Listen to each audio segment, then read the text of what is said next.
Hello friends, स्वागत है आप सभी का मेरे यूट्यूब चैनल में। आज हम लोग हिंदी के क्वेश्चन को सॉल्व करेंगे जो कि 8 दिसंबर 2019 का पेपर है।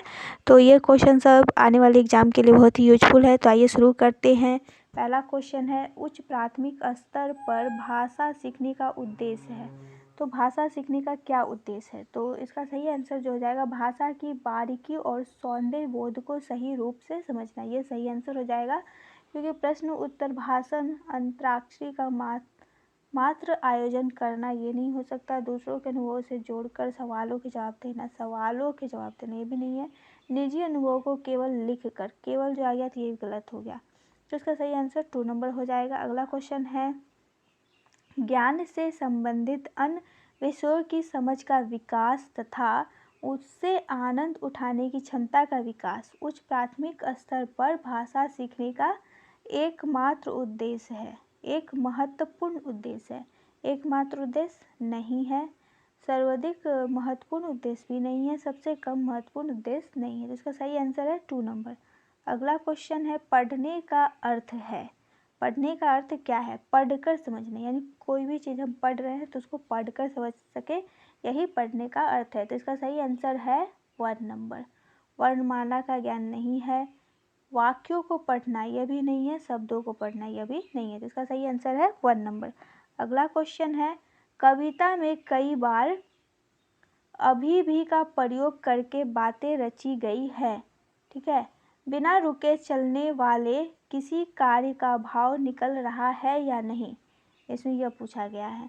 प्रश्न खाली जगह की ओर संकेत करता है, तो यह प्रश्न किस ओर संकेत करता है? तो यह प्रश्न भाषा की बारीकी की ओर संकेत करता है।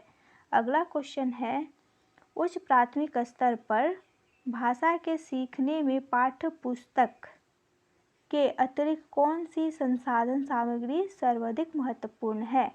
तो भाषा सीखने के लिए सबसे महत्वपूर्ण है आयु अनुरूप साहित्य, यानी बच्चे के आयु के अनुसार साहित्य पढ़ना बहुत ही महत्वपूर्ण है। रेडियो, नाटक ये सब कम महत्वपूर्ण है, समाचार पत्र, लेकिन सबसे महत्वपूर्ण पूछा तो यह हो गया 3 नंबर, इसका सही आंसर हो गया।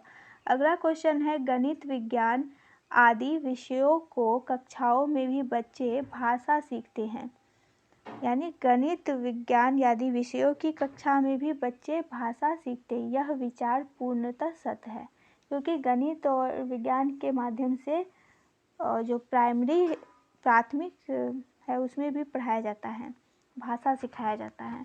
पूर्णतः असत्य है, ये गलत होगा। आंशिक रूप से सत्य है, यह भी गलत है। और निराधार, यह भी गलत है। इसका सही आंसर हो गया 1 नंबर।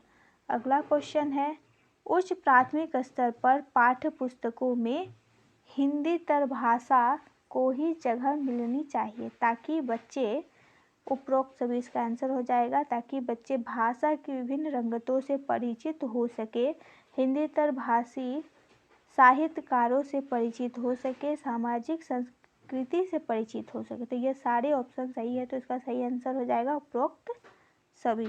अगला क्वेश्चन है, बच्चे भाषा तब बेहतर तरीके से सीखते हैं जब क्या हो?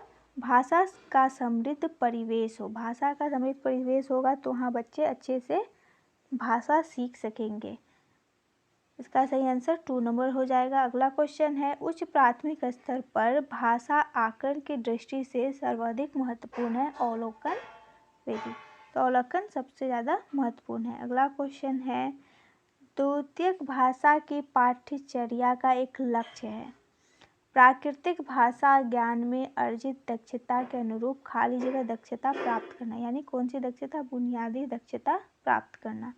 अगला क्वेश्चन है, भाषा के विभिन्न कौशलों को खाली जगह रूप में पढ़ाने की अनुशंसा की जाती है। तो किस रूप में पढ़ाने की अनुशंसा की जाती है? तो एकीकृत रूप में पढ़ाने की अनुशंसा की जाती है। अगला क्वेश्चन है, व्याकरण शिक्षण की कौन सी विधि अपेक्षाकृत प्रभावी है? तो इसका सही आंसर है आगमन विधि, क्योंकि आगमन विधि में सबसे पहले उदाहरण समझाया जाता बच्चे को, उसके बाद व्याकरण के रूल नियम को बताया जाता है। अगला क्वेश्चन है, उच्च प्राथमिक स्तर पर भाषा की पाठ्य पुस्तक में रक्त और हमारा शरीर पाठ शामिल करने का विचार खाली जगह से जुड़ा है।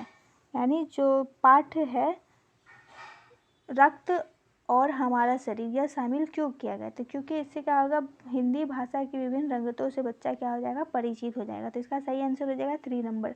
अगला क्वेश्चन है, त्रिभाषा फॉर्मूला जो है भारत की खाली जगह की चुनौतियों और खाली जगह को संबोधित करने का प्रयास है। तो यह भाषा की स्थिति और अवसरों को संबोधित करने का प्रयास है। इसका सही आंसर 4 नंबर है। अगला क्वेश्चन है, लिखने की क्षमता का विकास बोलने, सुनने और पढ़ने की क्षमता की संगति में होना चाहिए। यह विचार इस प्रश्न का हल नहीं है। किसका नहीं है? यह बताना कि यह पूर्णतः सत्य है। इसका आंसर पूर्णतः सत्य होगा। आपको वीडियो पसंद आया हो तो वीडियो को लाइक कर दे, चैनल को सब्सक्राइब कर दे। मिलते हैं अगले वीडियो में। Thanks for watching.